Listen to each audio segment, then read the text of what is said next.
Welcome to Andy Staples on 3. Happy Friday. It's a beautiful day. There was a football-like substance on our televisions last night with the Hall of Fame game. I realize NFL preseason is the most interesting thing in the world, but hey, we're college football fans. For some of these guys, it'll be the last snaps we get to see them play. So let's enjoy that part of it too. But it's been a fun process, but I was glad to see pads popping because it means we're almost there. Today, we've got a great show for you. Cody Bellaire, On 3's national scout, joins us. We're going to talk about the most impactful transfers this year and explain to you why these guys are the most impactful transfers. And it's some of the people we've been talking about all offseason, and then some people that these names you may not have heard until today, unless you are a complete sicko watching games at all hours of the night on all days of the week, which is a lot of you. But there'll be some names in here that you're going to be jotting down going, ooh, I'm going to have to watch that guy. It's going to be so much fun. But another sport I enjoy this time of year. Okay, you think I'm going to talk about some Olympic sport like canoe slalom? No. The sport I enjoy this time of year is watching people who don't really follow college football examine players in NFL training camps as if there was not a giant body of work in college that they could have used to inform their perspective. I don't say this to denigrate Joe Milton, who seems like a great guy. Everybody talked to at Michigan or Tennessee who played with him, who worked with him, they love it. But no college football fan who watched Michigan and Tennessee during those years would assume that Joe Milton would have any shot at being a starting quarterback in the NFL. Just too many missing open receivers. The arm strength's incredible, but no mid-range accuracy, very little short-range accuracy, and it just doesn't compute based on what we've seen. The NFL media industrial complex is trying this week to convince us that Joe Milton might beat out Drake May to be the starting quarterback for the New England Patriots. They're trying to convince us that Joe Milton is the superior athlete to Drake May. Which, again, tell me you never watched them play in college without telling me you never watched them play in college. We had Colin Cowherd on Thursday, who is much better at this job than me and makes a lot more money at this job than me. And maybe this is why. Because on Thursday, he laid out a case for why Joe Milton will win the starting job over Drake May, who was chosen 3rd overall. Guys, all of this has been asked and answered twice at Michigan and at Tennessee. Now, I'm not a firm believer that Drake May is going to be a star quarterback in the NFL. You remember during the pre-draft process, the only guy I felt really super confident in this class is Caleb Williams. Everybody else has their potential pitfalls. Maybe they are good, maybe they're not. But I'm not completely sold on Drake May either.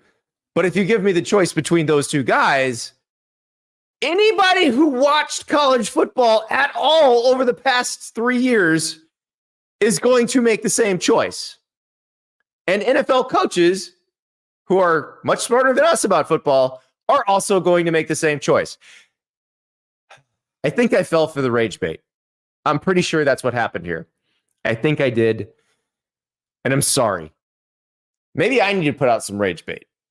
I'm not exactly sure what rage bait I can throw out there. Maybe that's why Colin Cowherd makes so much more money than I do. But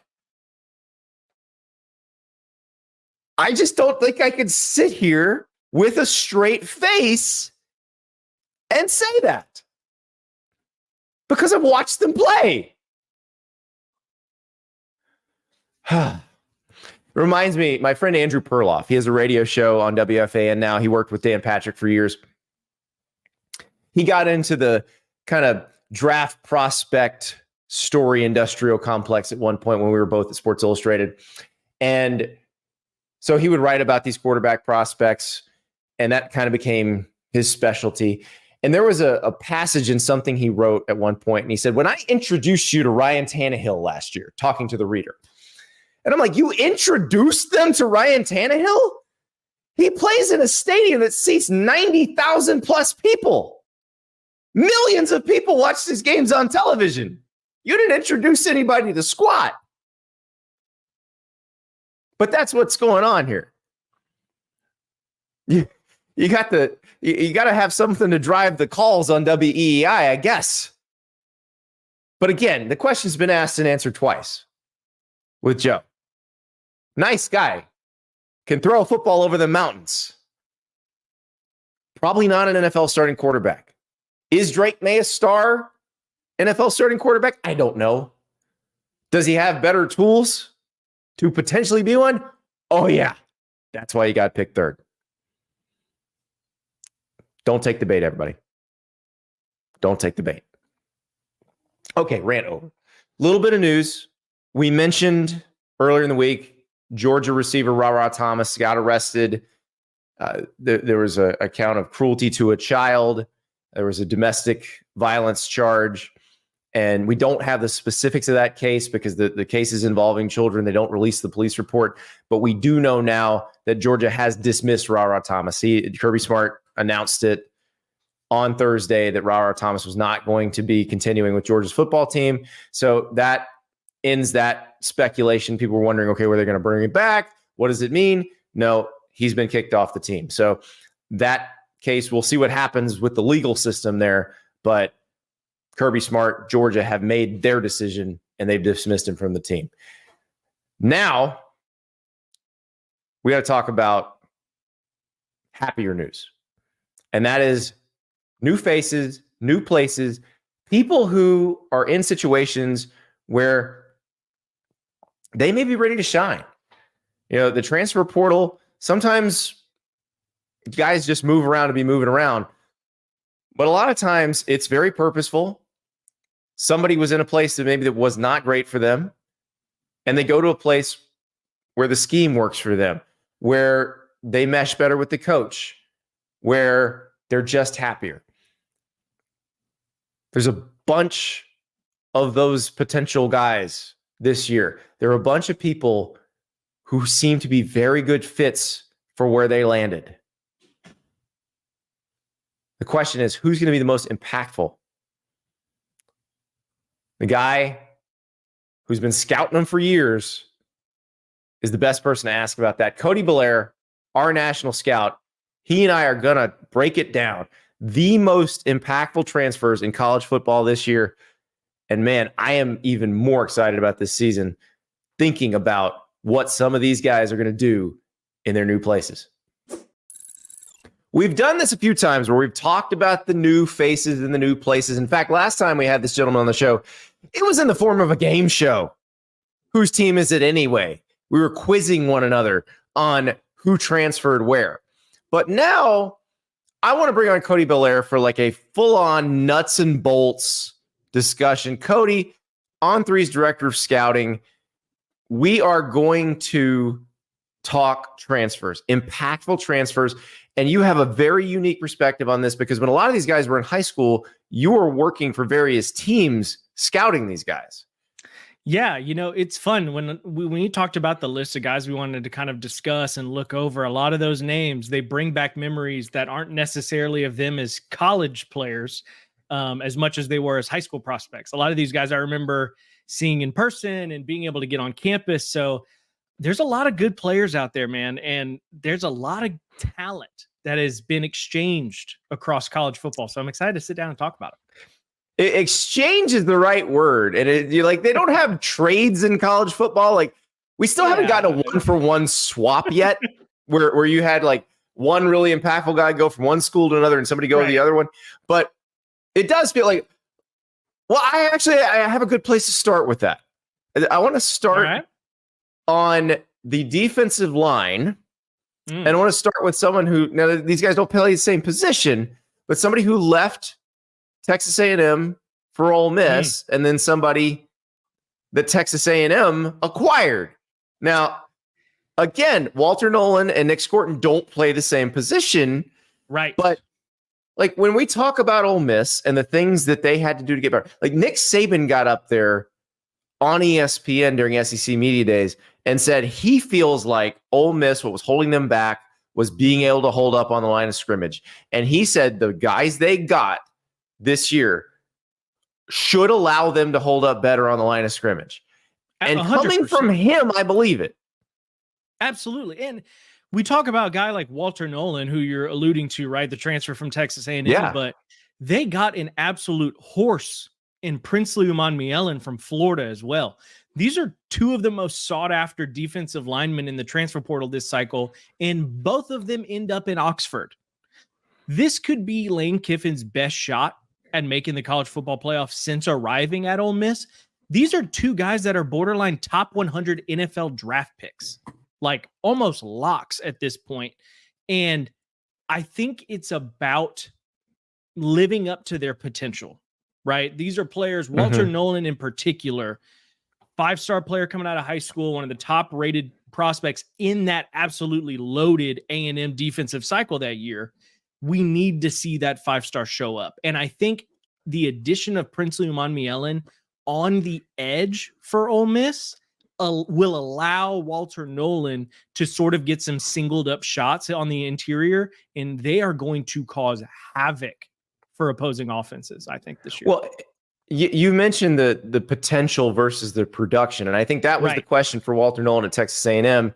And it was interesting. We had Brandon Ivey on from Ole Miss, one of the defensive ends, and he was talking about what it's like practicing alongside Walter Nolan. And he's like, basically, when he decides it's time to turn up, there's nothing an offensive lineman can do.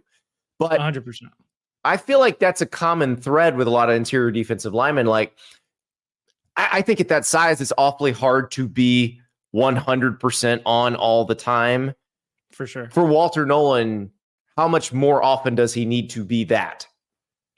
Right. And I think that's, to Brandon Ivey's point, he said it specifically, right? Like you said, playing alongside a defensive tackle like that is fun to watch, but it makes everyone's life easier. Having so much talent up front allows you to say, hey, maybe, for instance, like Walter Nolan, you don't have to play 75 snaps as hard as you possibly can. Like, you have moments where you can say, hey, man, I'm going to throw a change up here. I'll let Princely Umanmielen throw the curveball.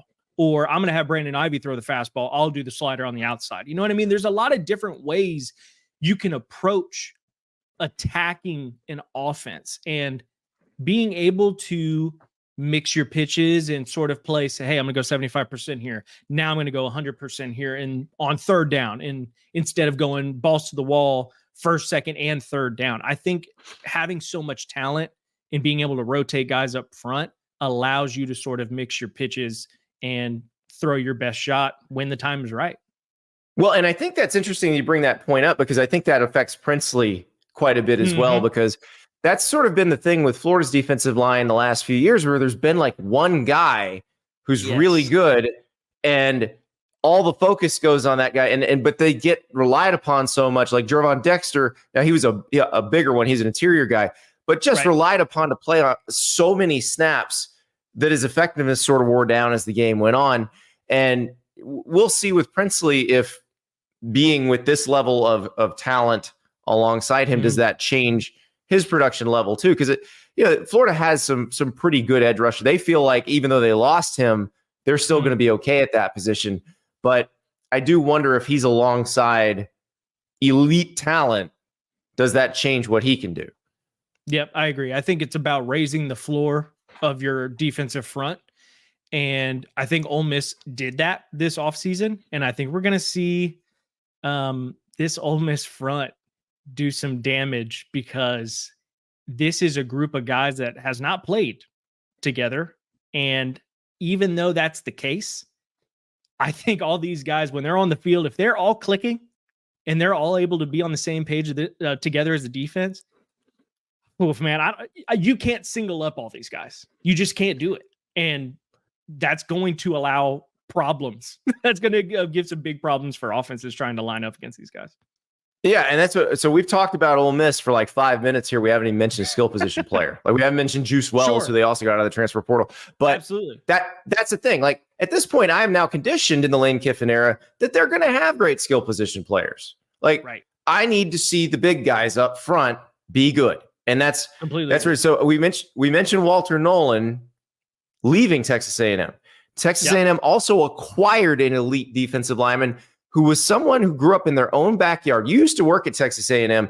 Yeah. What was Nic Scourton coming out of Bryan High School in Bryan, Texas, which, by the way, sister city to College Station, but 100%. What was he coming out of high school, and what was his recruiting profile? Like, what schools were looking at him? Sure. Yeah, so with Nic Scourton, it was very interesting because this was a player when we were evaluating him out of high school. With his tape, he was playing off-ball backer, right? Like this cat was playing at like inside, like a true Mike linebacker. And he was listed, I would say maybe in the 6'3", 235, 240 range.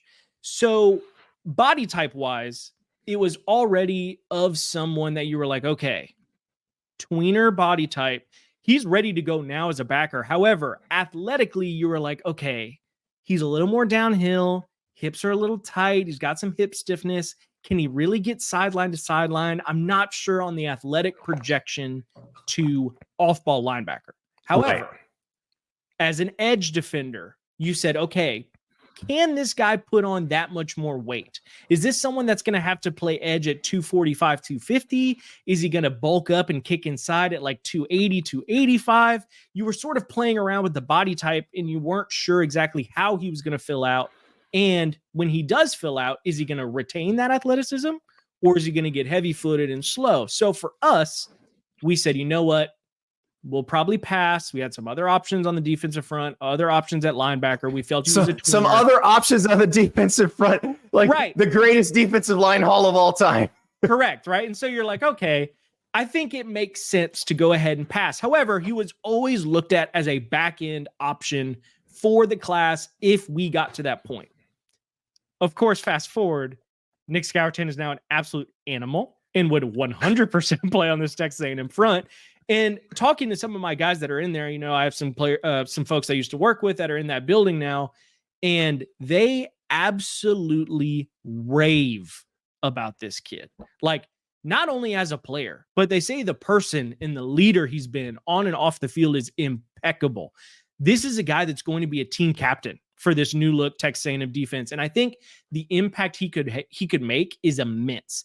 And this is a program that has a new identity, right? Under head coach Mike Elko, after being around him as well during my time at A&M, I know he's going to instill a culture in that program that's tough, that's smart. He's going to have this defense playing fast. He's going to have them being hard-nosed and technical. Having someone like Nic Scourton who walks in and fits that identity to a T is going to pay dividends for this A&M defense.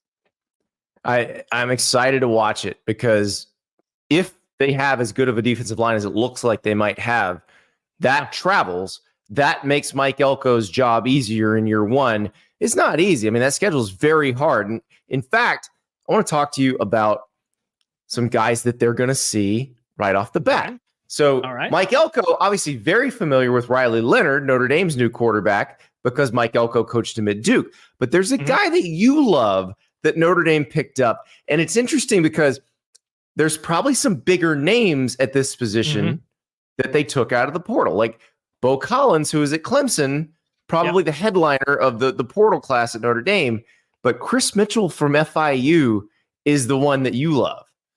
Yeah, that's, to me, right, when you talk about, you mentioned his name, right? Riley Leonard, new quarterback. It's a system that is not necessarily familiar with. You're walking into a situation where you say, hey, I'm the new guy here.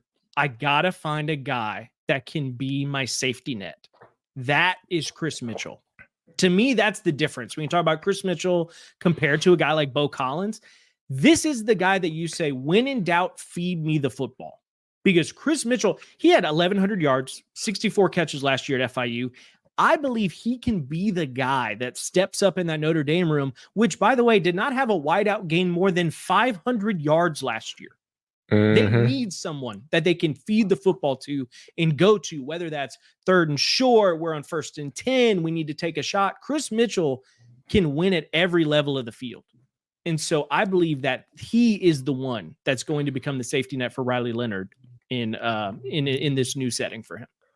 Well, and the other thing is, like, you get Mitchell Evans back healthy, the tight end, and Right. it's great because he sort of goes in that line of Notre Dame tight ends who've been great, but you need somebody who threatens on the outside. You need somebody 100%. who's a reliable target, elsewhere. It can't just be the tight end. So if Mitchell's that guy, and then we'll see maybe Jordan Faison, who was pretty interesting last year, two-sport guy, plays lacrosse for Notre Dame as well, or Jaden Greathouse, who had some injuries last year. Like, a couple good receivers, and all of a sudden this offense is humming.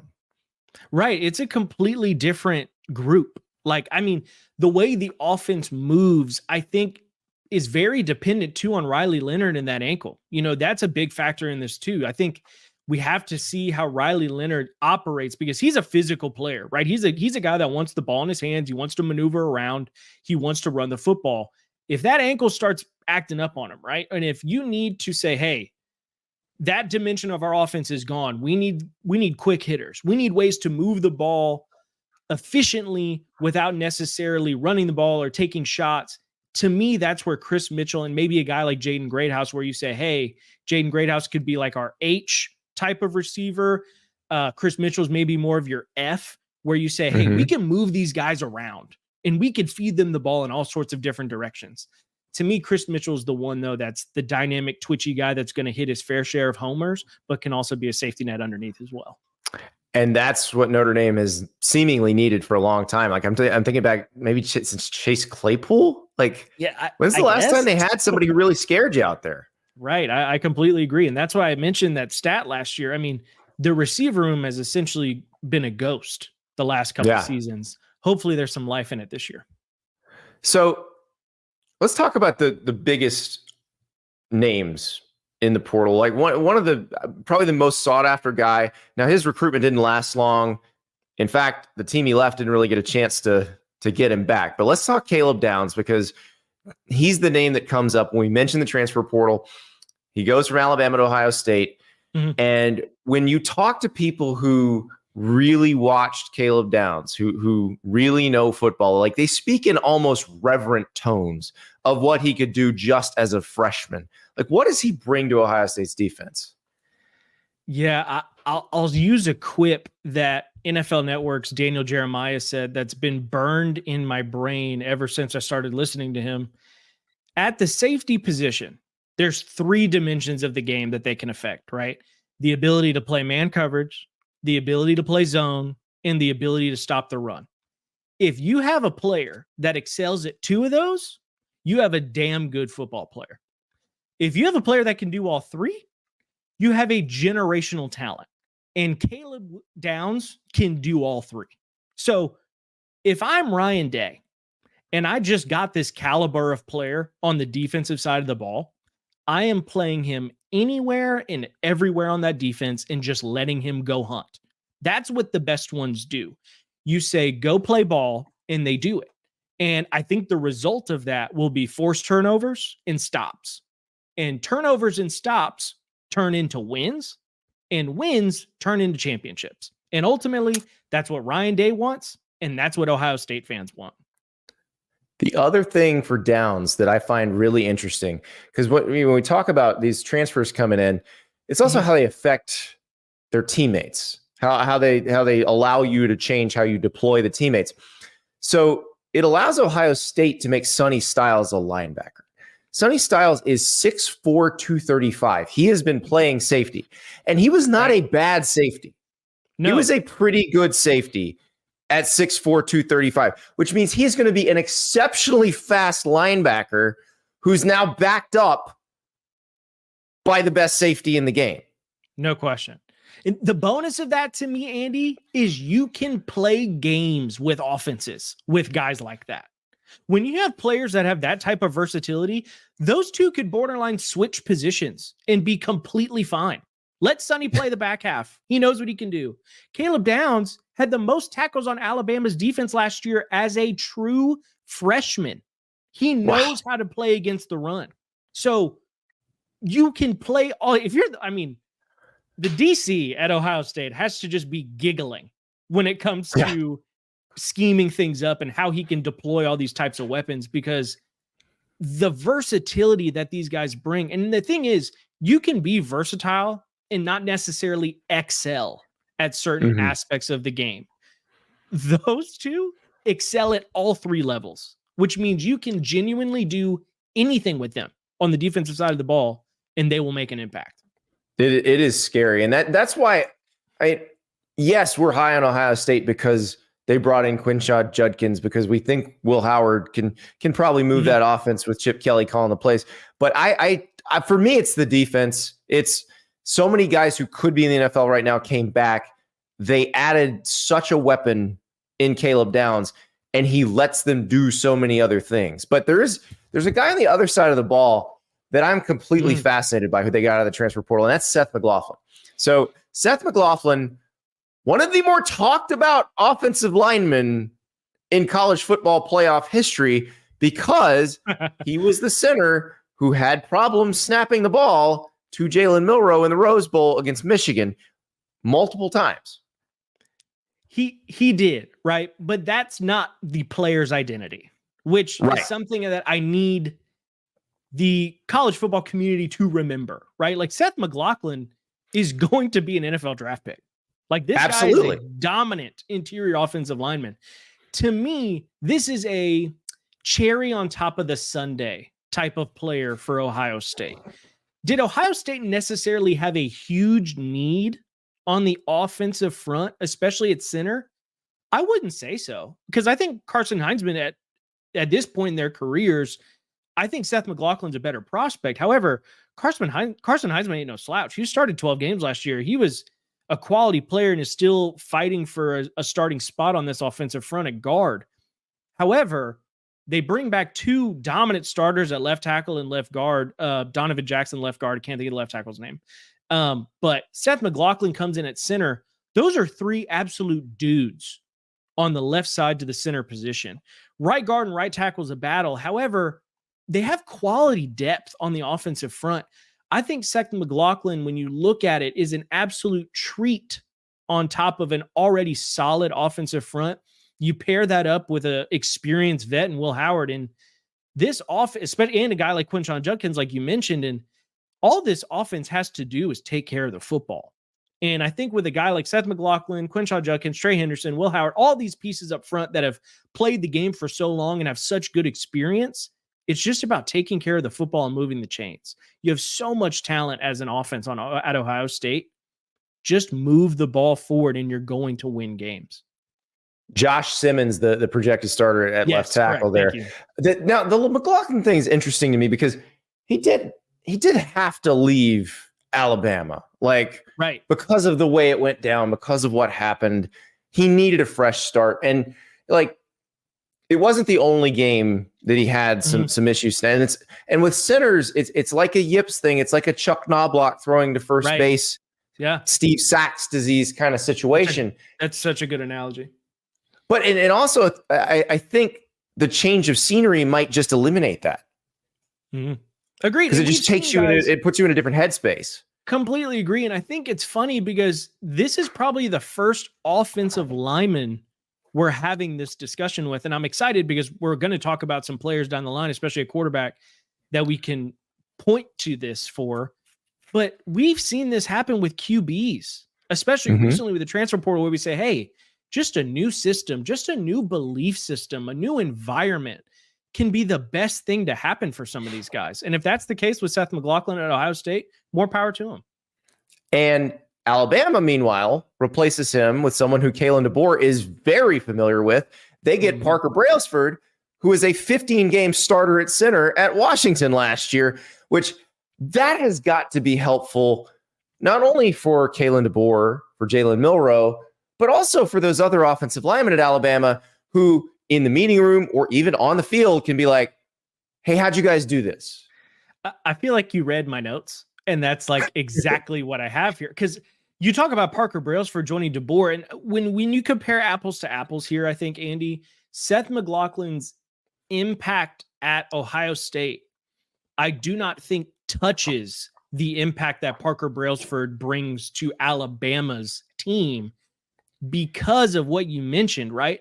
It's the familiarity with the system, and it's being able to assist in players along the offensive front. But to me, primarily Jalen Milroe.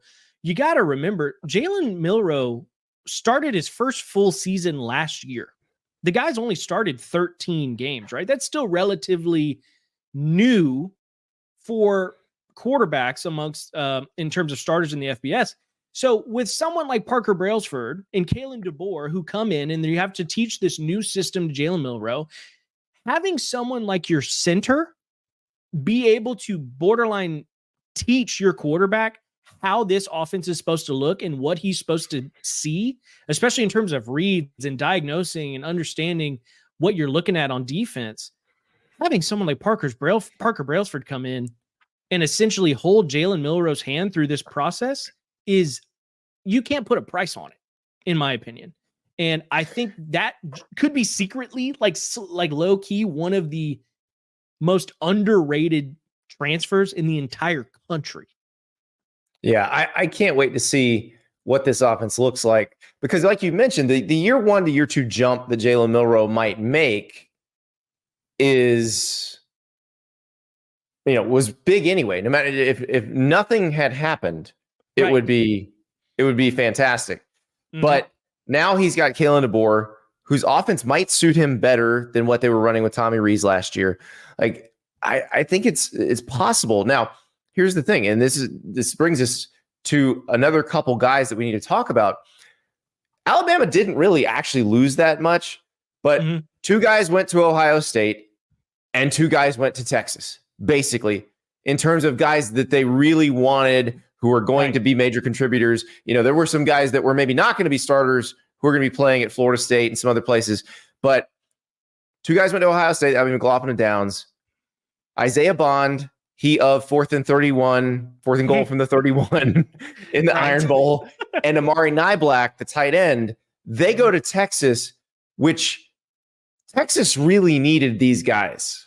Yeah, I was going to say a hat tip to that Texas staff, because when you talk about the type of player you're looking at, Isaiah Bond is a borderline clone from a physical, technical skill set at the wide receiver position as Xavier Worthy, right? Like, that is an automatic plug and play.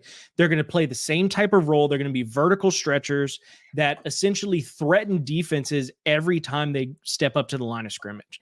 And you look at a guy like Amari Niblack and compare him to Jatavian Sanders, it's the same type of deal where you say this is a flex tight end that's going to kill teams in the slot. He's a mismatch for defenses. You have to account for these guys because they will torture you in the seam and up the middle of the field. Again, kudos to this staff, because I don't know if you could draw up more similar players stylistically, especially out of the portal, than you can Isaiah Bond and Amari Niblack. These guys are plug and play types of pass catchers that I think they could make an impact almost immediately for this Texas offense. Well, and it's one thing you say, like Sark. Sark was at Alabama, but he was at Alabama a long time ago at this point, right? Like, it's not like he brought those guys in. Correct, right? And that's what I'm saying is, like, with the player pool being what the player pool is in the portal, the fact you're able to find 2 guys, not only that fit your former players that you just lost, but the fact that they're at the same school, and it's one that you have recent history with, is, you got to take advantage of that. Like, if somebody puts a baseball on a tee and you don't take a hack for the fences, you messed up. And this is borderline a BP soft toss down the middle of the plate for Sark, and I think he hit a home run, if I'm being honest with you. Yeah, I cannot wait to see that offense, because JT Sanders, I thought, was the secret sauce among the skill guys in that offense that really made it possible to do a lot of the things they did. And Niblack, I don't know that he really was used in that way at Alabama, but I imagine they will try to use him that way at Texas. Have to. I think the physical profile and the athletic profile are too high for him to not at least be on the field. 1, 2, you have to see what you have there, because this is someone who athletically and physically is a mismatch for most defenses. There's not a lot of human beings that play safety or linebacker that can hang with this guy. It's about getting the opportunities. And I think at Texas, his opportunities could come in bunches, to be honest with you, just because you know what that type of athlete and physical prospect looks like at tight end in Jatavian Sanders. This is a guy that just fills the cleats almost immediately. All right, so we are going to leave Austin. We're going to drive up I-35. We're going to go through Pflugerville, where they filmed the Friday Night Lights TV show. Yeah, we're going to go to We're going to go through Temple. We're going to hit the Buc-ee's, get some beaver nuggets and jerky at Buc-ee's, and we're going to stop in Waco. You're crushing. Cody worked in Texas, so I'm just driving him crazy with something he saw over and over again. All right, so we're going to Waco. Okay. I have said I think Dave Aranda will work his way off the hot seat this year. There is one particular transfer who you believe will help him make that happen. I don't know that a lot of people who didn't watch a lot of weeknight action know this name, but get to know the name Dequan Finn. Yeah, I think it's funny because I was at Baylor as well. So I understand sort of the history and like where this place is coming from and how Aranda's operating, right? So Baylor finishes last year at 3-9. Dave Aranda, one of the hottest seats in the country. The thing that adds on to that, right? Former Baylor Bear, Kyron Drones, starter at Virginia Tech, a sleeper Heisman hopeful. A lot of people talking a lot of good things about Kyron Drones. Yep. Former Baylor Bear, Blake Shapen, going to be the starter for Mississippi State with Lebby over there in Starkville.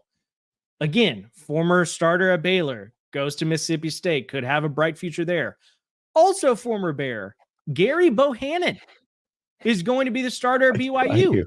Yep. So it's not like there hasn't been talent in the quarterback room at Baylor. However, are any of those three former 2023 MAC MVP Dequan Finn? I don't know. This might be the best quarterback that has been in that room, which I just stated. There have been three really good quarterbacks that have played for Baylor that have gone on now to be potential starters or current starters at other schools at the Power 5 level. I still think Dequan Finn might be the best one of the bunch. And to your point, Andy, is he good enough to save Aranda's job? I want to say maybe. He just might be. What do you think? We shall see. Now, different offense. So Jeff Grimes was the offensive coordinator. He's now at Kansas. Jake Spavital comes in. One of the issues I think that they had, and Dave Aranda pointed this out at Big 12 Media Days, is he didn't feel like their offensive line was old enough, mature enough, ready to play. They should have hit the portal harder, he said. They should have gotten some more veteran guys. But the scheme that Jeff Grimes ran, very outside zone heavy. Your linemen have to be studs. They have to be athletic. They have to be able to move people. It's not easy to do what they were asked to do. When it worked, when they won the Big 12, it looked really good. But when you have guys who can't physically pull that off, they can get dominated. And that's bad for your QB. Blake Shapen took the brunt of that last year. Absolutely. Yep. Spavital's offense does not require the offensive lineman to be as studly as Jeff Grimes' offense does. They can, the better they are, the better the whole offense is going to be. That's true. But you can work and function without a bunch of studs up front. And I think that probably helps Dequan Finn this year as well. Absolutely. And he's creative, right? Like if things do break down, he's able to make things happen outside the pocket, inside the pocket. He can create on his own. You can do design runs with him if need be. This is a guy, we talk about the quarterback position, trucks and trailers, right? Trailers are guys that are being sort of pulled by the offensive unit as a whole and are sort of tasked to be game managers. Dequan Finn is a truck. He is the one that is dragging the trailer behind him. That offense goes as he goes. And I think Dequan Finn could be the right guy and in the right place for this season for Baylor and Dave Aranda. So let's go to another quarterback who takes over as a starter. Okay. At a big school, but this is a case where you probably know his name because he was a major recruit. This is the guy that Lincoln Riley had committed before Caleb Williams.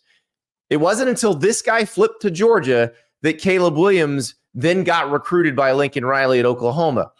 That's how much Lincoln Riley, a very good evaluator of quarterbacks, thought of Brock Vandagriff. But Brock Vandagriff could not win the job at Georgia. He couldn't beat out Stetson Bennett, couldn't beat out Carson Beck. Now he goes to Kentucky, where he will take over and run the offense there. Correct. And this is exactly the type of thing we were alluding to earlier, right, Andy? Could this be a deal where the change of scenery creates a new type of player that we had seen previously, right? At the high school level, Brock Vandagriff's a 5-star. He was a former industry 5-star. Are we looking at a potential Will Levis-esque impact at Kentucky here with Brock Vandagriff? I would say so. And the thing that I think could help drive that is that receiver group. That receiver group can roll, Andy. With a guy like Barrion Brown, you talk about a vertical field stretcher. Brock Vandagriff's got a hose. Those guys just have to match up, I don't know, link up twice, 3 times a game. Yep. And that's 6, all 2 or 3 times. So to me, Kentucky is betting on Brock Vandagriff. They're betting in the arm talent. They're betting in the potential. They're betting in on the prospect that almost every team, and like you mentioned, Lincoln Riley at Oklahoma was betting on Brock Vandagriff before Caleb Williams was even in the fold. So this is a top tier caliber prospect from a physical and athletic standpoint at the quarterback position. We'll see if Mark Stoops in Kentucky can get him right. So another quarterback that you had mentioned to me, and this is one that I did not realize you were this high on. So this is a guy, it's kind of another trade situation. So Jonathan Smith gets the Michigan State job. He brings Aidan Chiles with him from Oregon State. So Aidan Chiles is going to be he's going to be Michigan State's starting quarterback. Right. That forces out the guys who were at Michigan State. One of those guys was Sam Leavitt, who goes to Arizona State. And you love Sam Leavitt.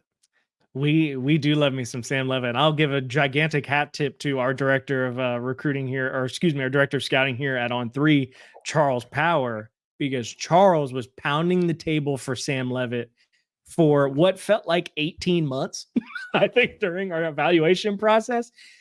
You want to talk about this? I mean, Sam Leavitt was an On3 top 100 player nationally, not quarterback, top 100 prospect. He is as efficient and gifted of a quarterback that, I mean, we really saw in that entire 2023 recruiting cycle. Aidan Chiles is also similar in that aspect. I think he finished top 12 for us as well. Sam Leavitt is someone that went into Arizona State and pushed Jaden Rashada out the door, right? Who is also a former industry top 100 prospect. Jaden Rashada was one of the most highly coveted recruits in the country coming out of high school. May have done a couple stories about his recruitment. I think I did. I have read a couple things or heard a couple things on that end. And Sam Leavitt is someone that I think is not only a change of pace for Arizona State, but he's someone that can take care of the football, but also drive this offense. He's someone that has tremendous arm talent, but also maneuvers the pocket extremely efficiently. He's not going to take a lot of sacks. He's going to continuously move the chains. But the best quality to me that he has is distributing the football. He understands how to layer the football in the middle of the field. He's an accurate touch passer, but also has sufficient enough arm strength to push the ball vertically. This is someone I think Kenny Dillingham's going to have a field day with at Arizona State. And I wouldn't be surprised if that offense put up some pretty impressive numbers here in their new conference. Woo, watch out, Big 12, because I think Arizona State's one that a lot of fan bases in the Big 12, they're seeing and saying, oh, well, that's one we can mark as a W. in a league where there's not many where you can mark as a W. Sure. If they got a dude at QB, then all of a sudden it does change the math. And so Kenny Dillingham, who did great things with Bo Nix first year at Oregon. He also coached Bo Nix at Auburn, but right.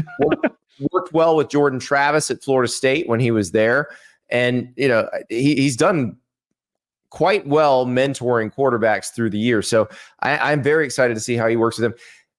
Speaking of people who once employed Kenny Dillingham, you like these transitions here. I'm working on these segues, but you're doing amazing. So Gus Malzahn once employed Kenny Dillingham. Gus Malzahn essentially got his create a player out of the portal in KJ Jefferson. And in fact, Gus Malzahn wanted to recruit KJ Jefferson to Auburn. That happened to be the same year that Bo Nix was coming out of high school. Yep. And they only had one quarterback spot. And guess who's going to get that spot at Auburn University? The guy who's Patrick Nix's son. Right.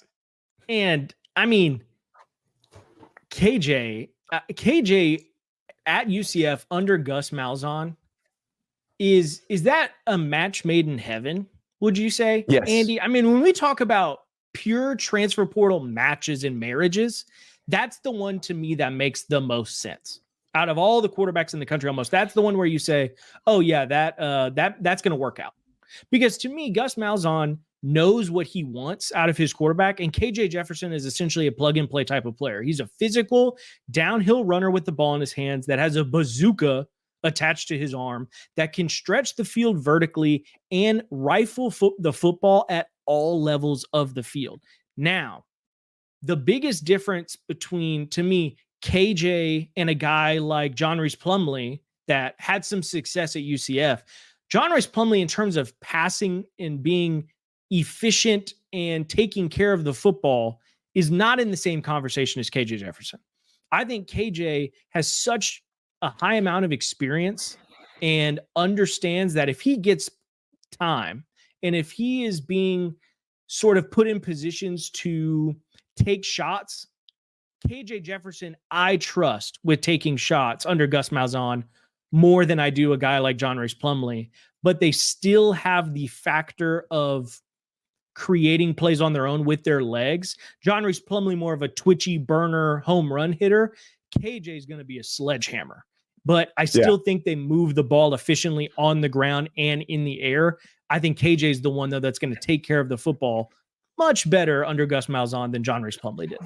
Well, and go back to KJ at Arkansas in the Kendall Briles offense, not last year in the Dan Enos offense, but KJ and Rocket Sanders in the Kendall Briles offense together. Correct.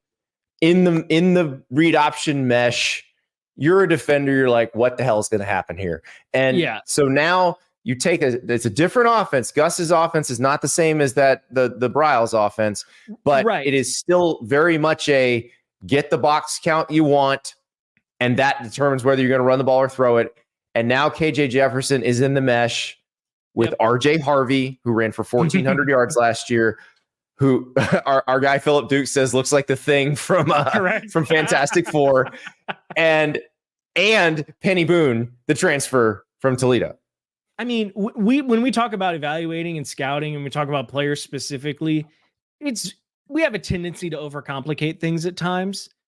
When you simplify it and you just look at it black and white, and you ask yourself, do I want to play against this team? The answer is no. I do not want to play against that three-headed monster. I simply don't.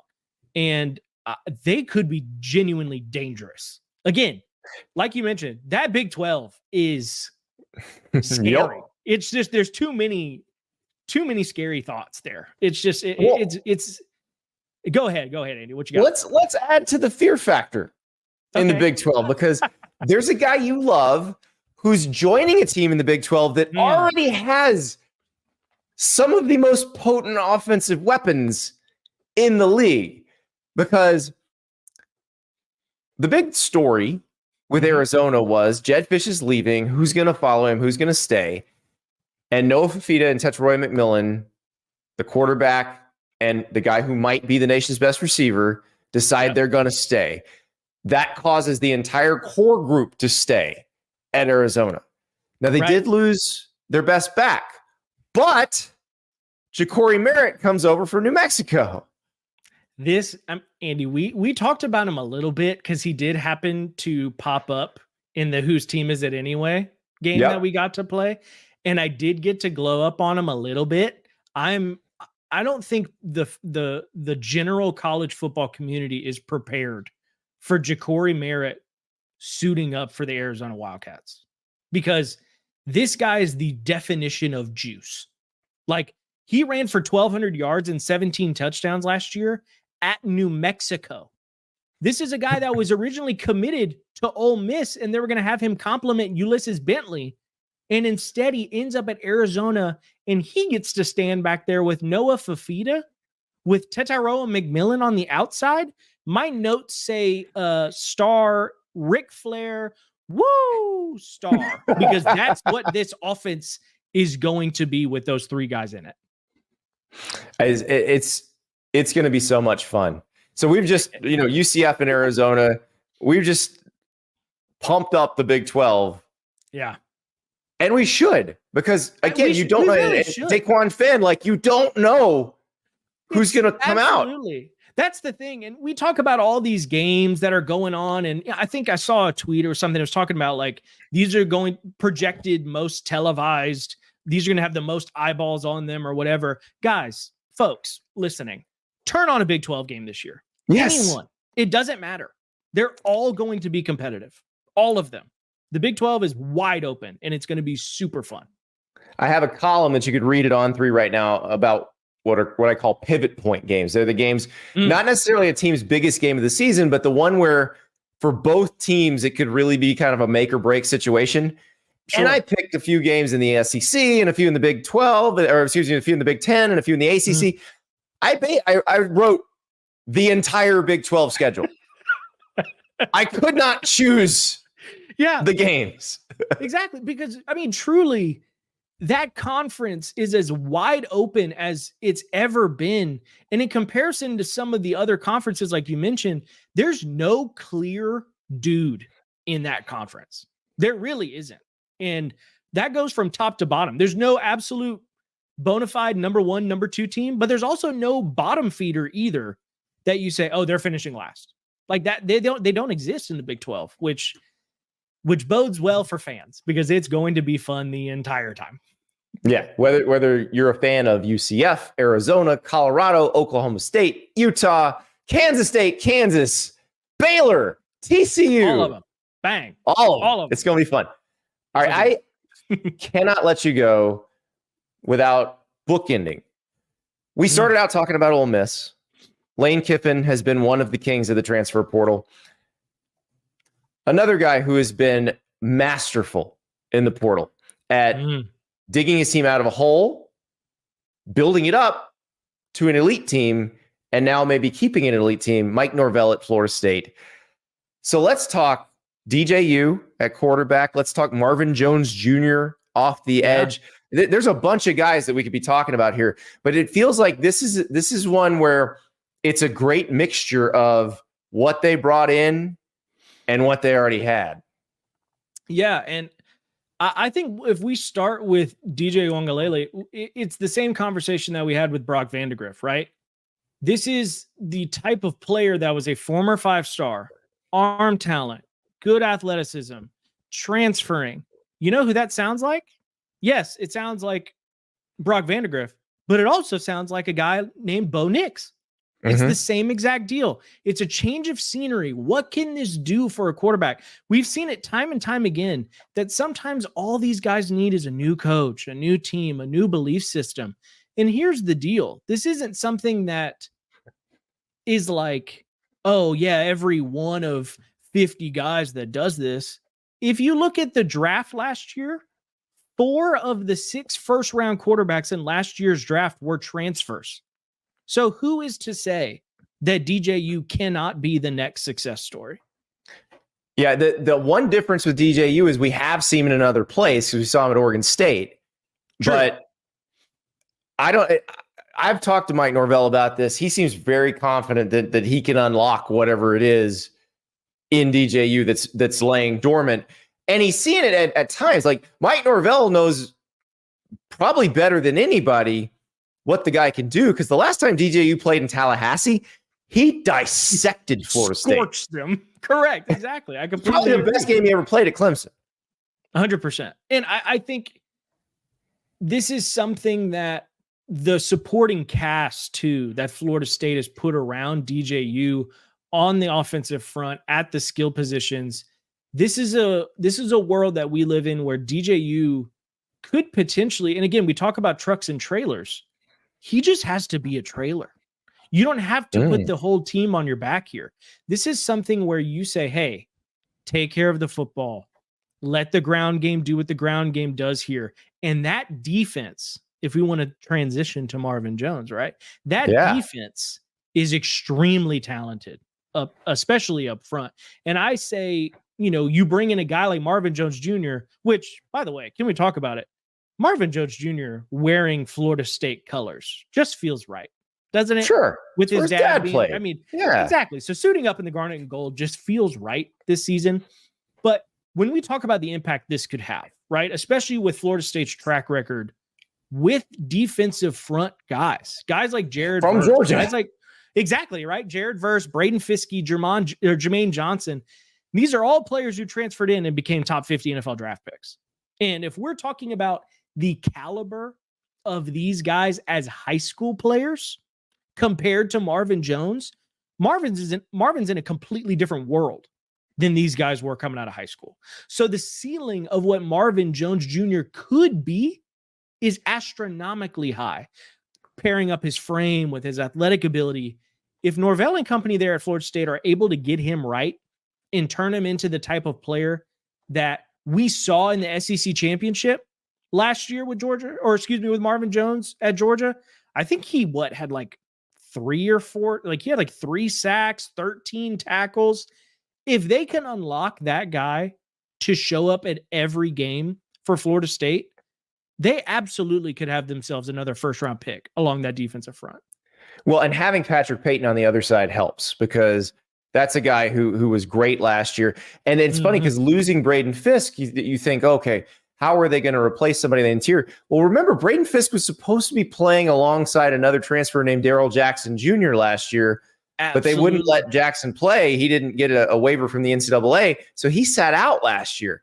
That's another major, from your guys' perspective, out of high school talent that the ceiling is very high. We don't yet know what he can fully be. Correct. And this lines up beautifully because we go back to the very first point that we made in this entire show, which is, what does pairing talent along the defensive front do for you on defense? It allows guys to get singled up. And what happens if you have all 3 of those guys that you mentioned in one-on-one scenarios? They win. Odds are they win. So being able to pair up that talent up front for Florida State, and again, masterful job by Norvell and his staff, plucking these guys and putting them in situations to succeed, that's going to pay off for them in the long run.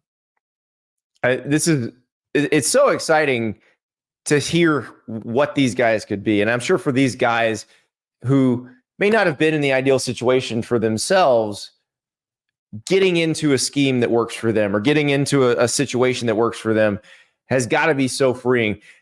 Cody, I cannot wait to watch these guys play. We're not far off. In fact, with the Seminoles, week 0 game, 3 weeks from tomorrow in Ireland against Georgia Tech.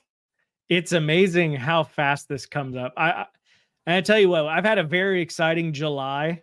I ended up getting engaged this July. Oh, congratulations. Thank you so much. Traveled to Hawaii, traveled to Iceland, and it's been awesome. But I tell you what, when August 1st rolls around and you start to look at the schedule and you go, ooh, that game's going to be good. It is very exciting. And I am very excited for the games to start getting played because we finally get to start, it's not projecting anymore. It's happening. And we finally get to see it with our eyeballs. And that is always fun. It's going to be amazing. Cody Bellaire, On3's national scout. Thank you so much for joining us. Thank you, the viewer and the listener, for joining us. Hope you all have a great weekend. You've only got a couple free ones left. They're about to be very, very busy. We'll talk to you on Monday.